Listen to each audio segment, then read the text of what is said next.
ఆయన ఆర్తనాదం పెడుతున్నాడు అని అంటే, ప్రభునందు ప్రియులారా, నన్నెందుకు చెయ్యి విడిచావు అని. కేవలము ఆయన నరుడు కాబట్టి ఆ సమయమున మొదటి మాటలో తండ్రి వీరేమి చేయుచున్నారో వీరెరుగరు గనుక వీరిని క్షమించుము.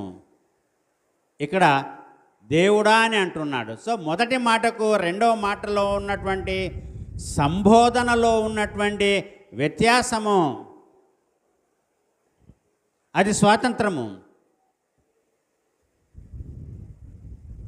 ఇక్కడ మనం గమనిస్తున్నాం, తండ్రి వీరేమి చేయుచున్నారో వీరెరుగరు గనక వీరిని క్షమించుము. అది యూనివర్సల్ ఫర్గివ్నెస్. ఇందాక రూత్రాణి గారు చెప్పినటువంటి మాటలో లోకము నిలిచి ఉన్నంత వరకు క్షమాపణ. అది లోకము నిలిచి ఉన్నంత వరకు క్షమాపణ. వీరేమి చేస్తూ ఉన్నారో